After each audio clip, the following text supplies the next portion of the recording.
सबसे बड़ा बात कि आप जनरल जिंदगी जो आप जी रहे हैं कि जिंदगी काट रहे हैं वैसा नहीं काटिए, लिव विद ए मिशन। एक मिशन सफल तो हम 25 साल पहले हो गए थे जब विदेशी कंपनी में सबसे बड़ा कंपनी में नौकरी मिला 14 जुलाई 97। लेकिन सफलता और सार्थकता में जो गैप है, सफलता मैंने खुद हासिल करना, सार्थकता मैंने दूसरे को हासिल करवाना। मनुष्य आप देख रहे हैं भागलपुर सुपरफास्ट न्यूज सच का आईना।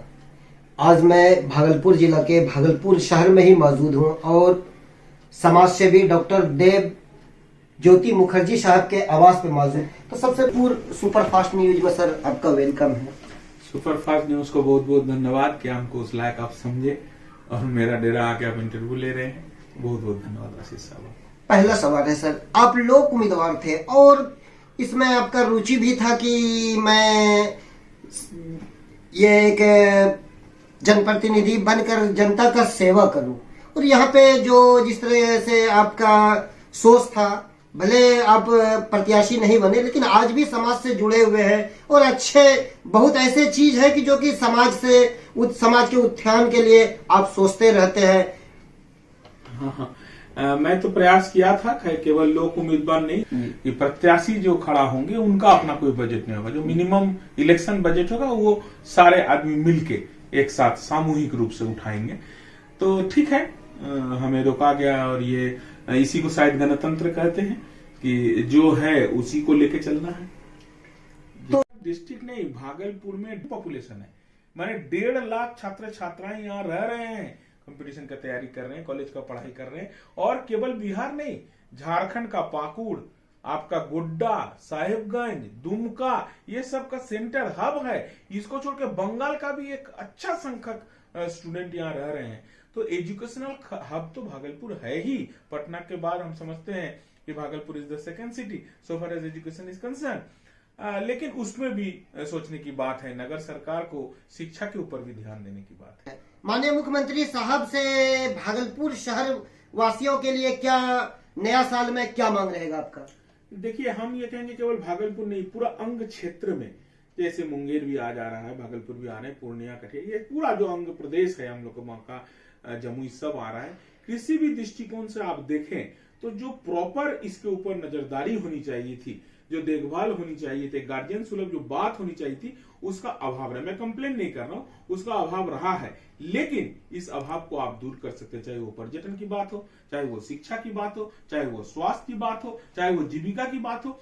किसी भी जगह पे आप अगर ध्यान देंगे, इसको इंक्लूसिव ग्रोथ की ओर चलेंगे, समावेशी की तरफ चलेंगे, तो हम समझते हैं कि ये एक पूर्ण आपको सपोर्टिव जगह के रूप में आएंगे, जो कि बिहार को उन्नति की ओर ले जाने में आंध्र प्रदेश बहुत आगे तक आपको ले जाएंगे, हम ये कहेंगे। अंतिम सवाल है सर, जैसे दिल्ली में मोहल्ला क्लिनिक है, दिल्ली में शिक्षा व्यवस्था सुधर गया, अगर चीज करना चाहिए जो कि बिहार की भी शिक्षा सुधरे।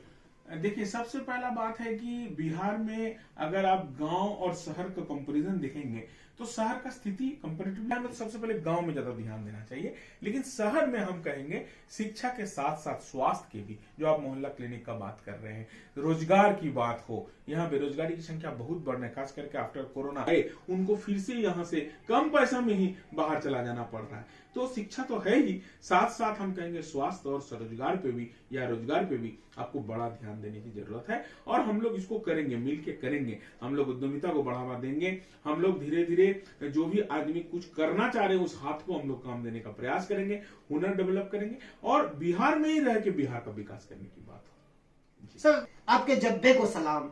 जबकि कहीं भी, चाहे कोरोना काल हो, चाहे कोई भी समय में आपको देखते रहते हैं शहरी क्षेत्र में, ग्रामीण क्षेत्र में कैदियों के साथ आप जाके वहां पे उनसे वार्तालाप करते हैं, कैसा महसूस करते हैं? देखिए, ये जिथकता की ओर बढ़ने की कदम है, सफलता से सार्थकता तक मेरा जिंदगी का जो नींव है। सफल तो हम 25 साल पहले हो गए थे जब विदेशी कंपनी में सबसे बड़ा कंपनी में नौकरी मिला 14 जुलाई 97। लेकिन सफलता और सार्थकता में जो गैप है, सफलता मैंने खुद हासिल करना, सार्थकता मैंने दूसरे को हासिल करवाना। मनुष्य, लेकिन उस लक्ष्य में केवल आपकी मेटेरियलिस्टिक गेन नहीं हो, केवल पैसा कमाने ये नहीं रहे, उसमें समाज भी रहे, उस लक्ष्य में आदमी भी रहे, उस लक्ष्य में पर्यावरण भी रहे। एक सामूहिक रूप से एक सारे को बैलेंस बनाते हुए आप एक लक्ष्य निर्धारण करें और उस लक्ष्य को हासिल करें। आप एक जिंदगी मिशन के तहत जिए। रविवार का दिन है और आज आप सीधा लाइव आते हैं, लोगों को प्रेरित करते हैं, कई तरह के मुद्दा को लेके आते हैं, तो ये आपका उत्सुकता कहाँ से जगी सर? गुरुवार के दिन तो लाइव शो होते हैं और ये ससीश जी जो कि आप जानते हैं इंडिया के एक जाने माने हस्ती हैं, मोटिवेशनल स्पीकर हैं और लाइफ कोच भी हैं, बिजनेस कोच भी हैं। तो उनका एक इच्छा था कि हम लोग जो बात करते हैं क्यों ना इसको बड़ा प्लेटफॉर्म में बात करें। हम लोग बात करते रहते थे, उनका आरंभ भारत कोचिंग भी भागलपुर में कभी था, तो हम लोग बात करते रहते। एक सपना उनका था कि हम लोग सुपर ह्यूमन तैयार करेंगे। सुपर ह्यूमन मैंने वो आदमी जिनके भीतर में सारे गुणों हो, मूल्य के साथ जुड़ा हुआ आदमी को हम लोग तैयार करेंगे। हम लोग तैयार भी किए, कोशिश भी किए। तो उनका था सपना कि हम लोग इसको बड़ा प्लेटफॉर्म में बात करें। तो वही गुरुवार को हम लोग रात 9 बजे आते हैं लाइव। द ज्ञान टॉक विथ ससीश ये नाम है प्रोग्राम का। और आज बढ़िया दिन आप याद कर रहे हैं। आज हमारे गुरुदेव स्वर्गीय बाबू अनिरुद्ध प्रसाद सिंह जी के टीचिंग के ऊपर आधारित है। उनका जो लाइफ एंड फिलोसॉफी है, जीवन और दर्शन जो है